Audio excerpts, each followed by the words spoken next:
जय हिंद बच्चों, आज क्लास 12 में जो टॉपिक आपका है और वो है आपका सोलर सेल। सोलर सेल जो कि आप लोग बहुत यूज कर रहे हैं हम लोग, और हम कितनी यूज कर रहे हैं? सोलर सेल हम लोग यूज कर रहे हैं सोलर एनर्जी से लेके हम इलेक्ट्रिकल एनर्जी बना रहे हैं, ठीक है ना। होता क्या है, जब सन का रेडिएशन किसी भी सिलिकॉन और जर्मेनियम के सोलर पैनल पर पड़ रहा है तो उससे क्या हो रहा है, इलेक्ट्रॉन और होल का जनरेशन हो रहा है। इलेक्ट्रॉन ऊपर की तरफ जो फिंगर स्ट्रिप्स है वहां पर इकट्ठे कर लिए जाते हैं, और होल नीचे की तरफ जहां पर पी साइड है वहां पर होल मेटेलिक स्ट्रिप से इकट्ठे कर लिए जाते हैं। और इसमें ना कोई बाइसिंग होती है, इसमें हम सीधा सीधा कहते हैं शॉर्ट सर्किट करंट को हम प्रोड्यूस कराते हैं। दोबारा समझना, यानी कि सोलर सेल में बाइसिंग नहीं होगी, सोलर सेल में शॉर्ट सर्किट वोल्टेज और शॉर्ट सर्किट करंट बनेगा। इसका मतलब ये है कि सोलर पैनल को डायरेक्ट आप यदि किसी भी पंखे या किसी भी इंस्ट्रूमेंट पर लगा देंगे तो वो वर्क करने लगेगा, और उस पर किसी भी आपको एक्सटर्नल वोल्टेज बैटरी लगाने की जरूरत नहीं है। आप सोलर पैनल अपने आप काम करेगा। और कब काम कर रहा है? जब आपके उसके दोनों टर्मिनल को क्या कराएंगे, शॉर्ट कराएंगे। कभी ध्यान रखना, शॉर्ट का मतलब होता है कि यदि हम पॉजिटिव टर्मिनल और नेगेटिव टर्मिनल को टच करें तो एक स्पार्क प्रोड्यूस हो जाए, बस वही समझना, ठीक है ना। तो इसमें याद रखना कि इसका VI ग्राफ, इसका कुछ स्पेशल VI ग्राफ मैं पहले से बता देता हूं कि इसका VI ग्राफ है वो इस तरह का बना है। अभी तक हम जो VI ग्राफ बन रहे थे, फॉरवर्ड बायसिंग में बना रहे थे या फिर आप रिवर्स बायसिंग बना रहे थे, ठीक है ना। ये हमारे पास वोल्टेज है, ये हमारे पास करंट है, 2 पॉइंट यहां मिल रहे हैं। ये किसका ग्राफ है? VI ग्राफ, सोलर सेल का। कंडीशन ध्यान रखना, इस वाले पॉइंट को हम बोलते हैं शॉर्ट सर्किट वोल्टेज, और इस वाले पॉइंट को हम बोलते हैं शॉर्ट सर्किट करंट। तो बेटा VI इसका कुछ स्पेशल है, इसलिए इसका ध्यान रखना, पहली बात। दूसरी बात, सोलर सेल में होता क्या है बेटा? सोलर सेल की हम बात करें तो सोलर सेल में मैं बना रहा हूं एक आपका फ्रंट पैनल है। इस फ्रंट पैनल पर इंसिडेंट होती है किसकी? सर hν एनर्जी की लाइट इस पर एनर्जी इंसिडेंट होती है। और बेटा इसके लिए कंडीशन और समझ लेना, जब तक hν एक स्पेसिफिक वैल्यू की एनर्जी इस पर इंसिडेंट नहीं हो जाती तब तक इसमें इलेक्ट्रॉन और होल का दोबारा से फॉर्मेशन नहीं होता। यानी कि आप क्या करोगे कि सर यदि लाइट इंसिडेंट एनर्जी की वैल्यू कम है और आप चाहो कि सर आउटपुट मिल जाए तो नहीं मिलेगा। तो अगर ध्यान दिया होगा कि कभी बहुत अधिक बादल होने की वजह से भी आपकी सोलर प्लेट कम आउटपुट देती है। क्यों देती है? बात समझ में आ गई होगी। सर इसलिए आउटपुट कम दे रही है कि उस समय जो इंसिडेंट जो फोटॉन्स गिर रहे हैं उनकी एनर्जी हमारी डिजायर बैंड गैप की एनर्जी से कम है, इसलिए कोई भी इलेक्ट्रॉन वहां से अपना लीव नहीं कर रहा है। बस कंडीशन ये समझना है। और एक लिमिट के बाद की गिरने लगे तो क्या होगा कि सर इलेक्ट्रॉन और होल का अलग से फिर जनरेशन होना शुरू होता है। तो पहले समझ में आ गया आपके कि एक स्पेसिफिक रेडिएशन की एनर्जी और स्पेसिफिक बैंड गैप वाली एनर्जी आपको चाहिए होगी, ठीक है ना। चलिए दूसरी बात, अब इसमें होता क्या है बेटा, इसमें देखना कि एक तो मैंने प्लेट बना दी। अब जो प्लेट का जो थिकनेस थोड़ा समझना है, यहाँ पर मैं उसको भी कंडीशन समझा देता हूँ आपको।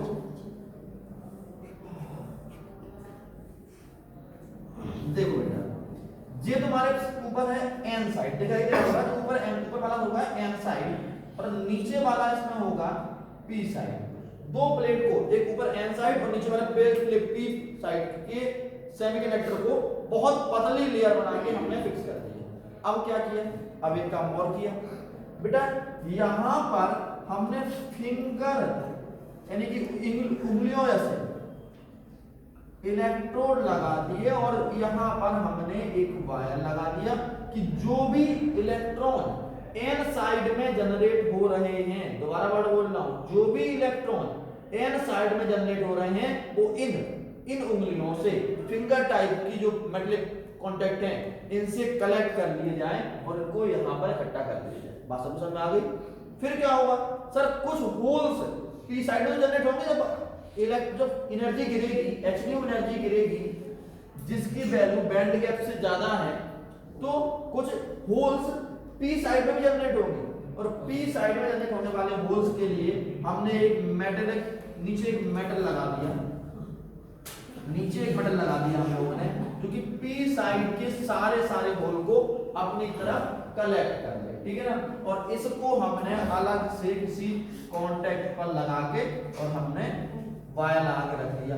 अब यहाँ पर इस पर और इस पर हम डायरेक्ट अपना इंस्ट्रूमेंट लगाएंगे और हमारा इंस्ट्रूमेंट वर्किंग करने लगा, हमें एनर्जी मिल जाएगी। बात समझ में आ गई? अब देखना एक्चुअल में होगा क्या। ये भी आपका एन साइड दिख रहा हो, जो पी साइड दिख रहा है, ये भी सिलिकॉन का बना होगा और ये भी सिलिकॉन का बना होगा, बस दोनों पर डोपिंग अलग अलग होगी, ठीक है ना। बात समझ में आ गई? तो पहले आप एक डायग्राम बना लीजिए, फिर मैं थोड़ा समझा देता हूँ आगे दोबारा से। एचनीयू एनर्जी हो रही है, एन साइड बन रहा है, सर्किट डायग्राम आप बना ही चुके हैं, ठीक है ना। ये आपका मेटलिक फिंगर इलेक्ट्रोड्स हैं,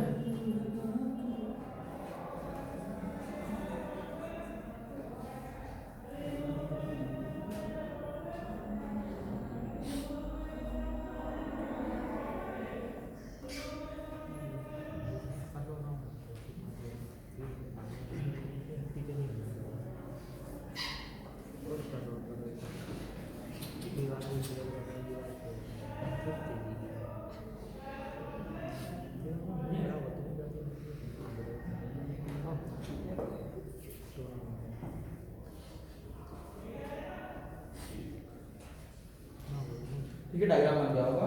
पहला वो आपका लिखा होगा मैंने मेटलिक फिंगर इलेक्ट्रोड, और दूसरा मैं लिख रहा हूं मेटलिक बैक कांटेक्ट।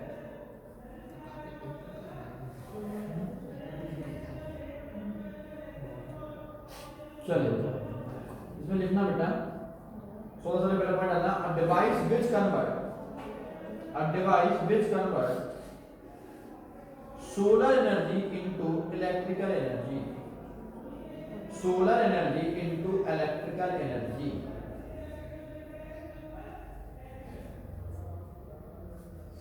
पहला पॉइंट डाला, device which convert solar energy into electrical energy.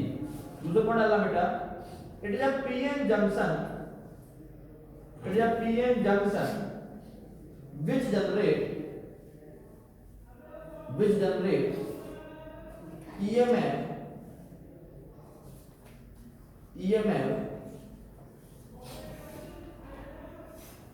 which generate EMF when solar radiation falls on it, when solar radiation falls on it। लिख लिया। नेक्स्ट बता दो वर्किंग,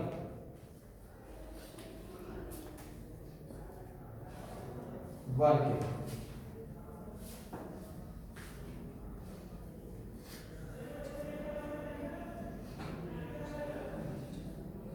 बेटा, और इसकी वर्किंग के 3 स्टेप्स हैं।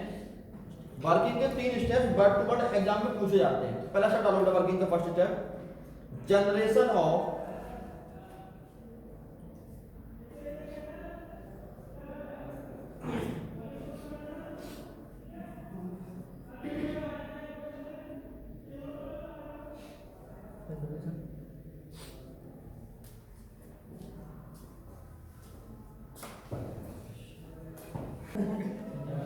आपने नोट करना, मैंने आपको फर्स्ट पॉइंट दिखाया था वर्किंग का, वर्किंग का मोस्ट पॉइंट डाल देना, मुझे लग रहा है कि एग्जाम में आएगा इसलिए मैं इसको रोक किया था।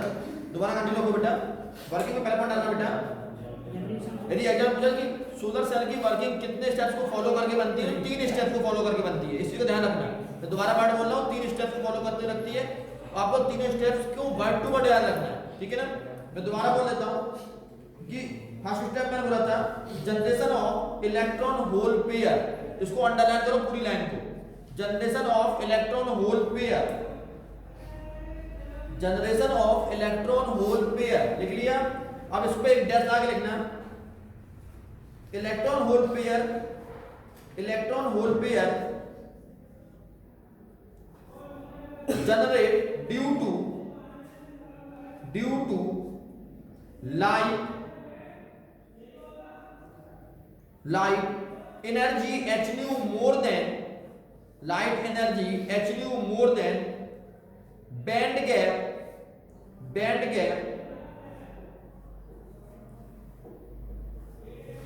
to the junction of diode. First point से रट लेना, दूसरा पॉइंट डालो बेटा स्टेप 2 वर्किंग में separation of electron and holes, underline करो उसको भी, आगे लिखना फिर separation of electron and holes. इसमें लिखना बेटा electron and hole are separated due to electric field of the depletion region, due to electric field of the depletion region, electric field of the depletion region। Third point डालो बेटा, next point collection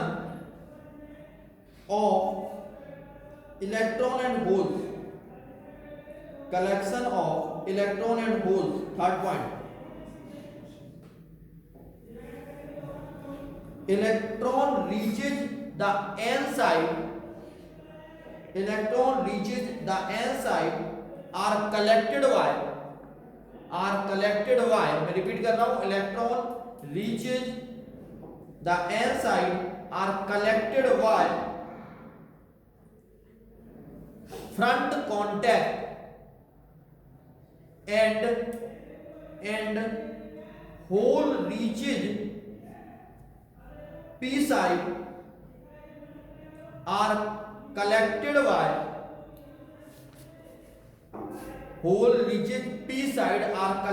by back metallic contact।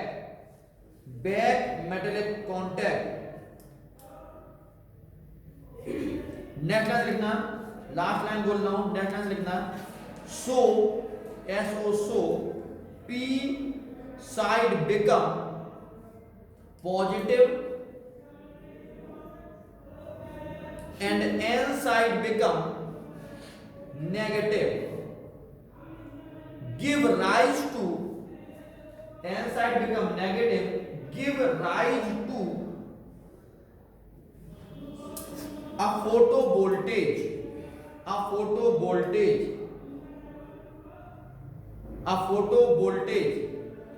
when an external load is connected photocurrent flow through the load। Solar cell की working इस बार note कर लेना, अच्छी तरह याद कर लेना, मुझे उम्मीद है कि ये कुछ अच्छी आ सकती है। लोड लिख लिया, डन। अब इसमें 4 नोट लिखा रहा हूं, 4 नोट बिल्कुल रटे हुए होने चाहिए। पहला नोट नंबर डालना लो, note number 1 solar cell work on the principle of photovoltaic effect. दोबारा रिपीट कर रहा हूं, solar cell work on the principle of photovoltaic effect।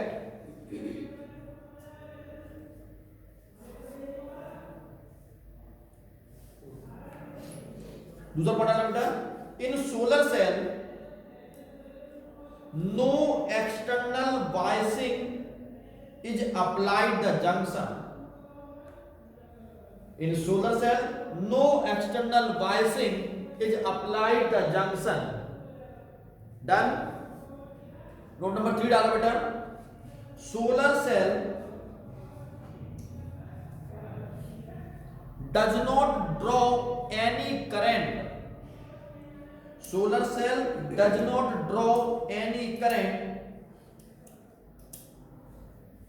but supply the same to the load। but supplied to same to the load. So its VI graph. So its VI graph made in fourth quadrant. कोई पूछे कि इसमें ही क्यों बना रहे हैं VI graph, तो इसका ये मैंने आपको बिल्कुल नोट नंबर 3 में वर्ड टू वर्ड लिखवा दिया है कि इसको फोर्थ क्वाड्रेंट में इसका VI क्यों बनाया जा रहा है, आपको लिखा दिया मैंने, ठीक है ना। नोट नंबर नेक्स्ट नोट देखो बेटा, लास्ट नोट डालो।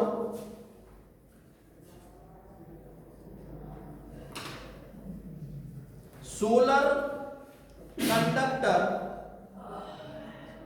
with band gap, solar conductor with band gap close to 1.5 electron volt, close to 1.5 electron volt are the ideal material for solar cell formation, for solar cell formation।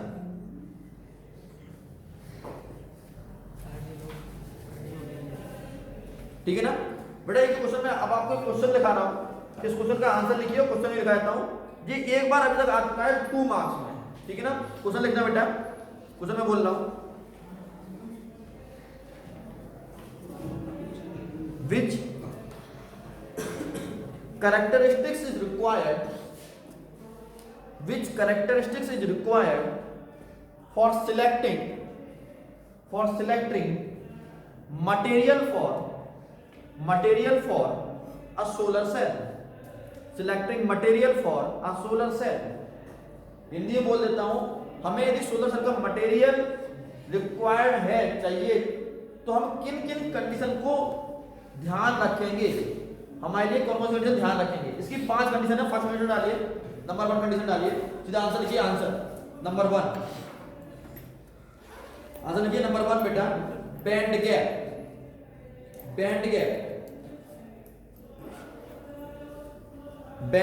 of material should be 1 electron volt to 1.8 electron volt।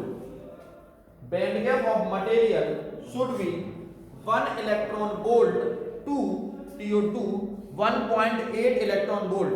यदि मैं आपसे कह दूं कि यदि इस तरह से कोई दूसरा भी क्वेश्चन आ गया या फिल इन द ब्लैंक्स में आ गया या फिर ऑब्जेक्टिव में आ गया, तो आपको जो याद होना चाहिए कि सोलर सेल के लिए सूटेबल मटेरियल का बैंड गैप कितना होगा, 1 इलेक्ट्रॉन वोल्ट से लेके 1.8 इलेक्ट्रॉन वोल्ट। डन। नंबर 2 डालिए बेटा, सेकंड पॉइंट डालो बेटा, हाई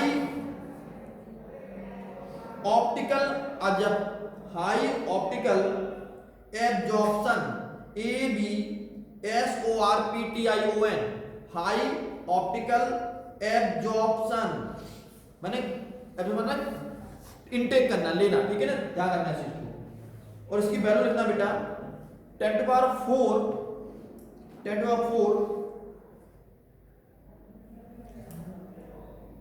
पर सेंटीमीटर, 10 to the power 4 पर सेंटीमीटर, यानी कि इतने फोटॉन्स एक सेंटीमीटर स्क्वायर में कितने फोटोन एब्जॉर्ब कर ले, 10 to the power 4 यानी कि 10,000 फोटॉन्स एब्जॉर्ब कर ले, हमें ऐसा मटेरियल चाहिए। थर्ड पॉइंट डालना बेटा, थर्ड पॉइंट इलेक्ट्रिकल कंडक्टिविटी हो, थर्ड पॉइंट डालो इलेक्ट्रिकल कंडक्टिविटी, क्योंकि सेमीकंडक्टर एक ऐसी कंडीशन आती है, ना वो कंडक्टर होते हैं ना वो इंसुलेटर होते हैं, तो हमें चाहिए ऐसा मटेरियल हो जो कि इलेक्ट्रिकल कंडक्टिविटी प्रोवाइड करे। थर्ड डाल दिया। फोर्थ डालो बेटा, रॉ मटेरियल आसानी से अवेलेबल हो जाए, तो फोर्थ डाला availability of raw material, RAW, raw material, availability of raw material, और लास्ट डालना कॉस्ट इफिशिएंट, फिफ्थ डालना कॉस्ट इफिशिएंट।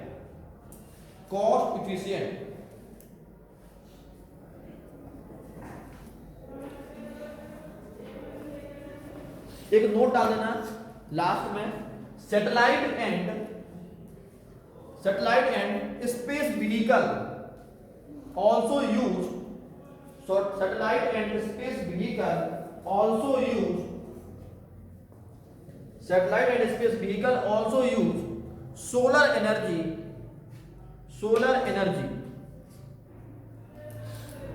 बेटा इसके साथ मैंने आपका चैप्टर खत्म कर दिया है। इस चैप्टर से मुझे उम्मीद अच्छी है, करीब आपका 8 मार्क्स का करीब आना चाहिए और इसमें कुछ भी बड़ी बात नहीं है जो आपके समझ में नहीं आई हो।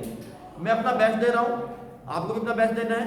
मैक्सिमम लाइक शेयर और सब्सक्राइब करने हैं इस वीडियो को। मिलते हैं नेक्स्ट चैप्टर एटम और न्यूक्लियर के साथ नेक्स्ट वीडियो में। तब तक के लिए जय हिंद, गुड बाय।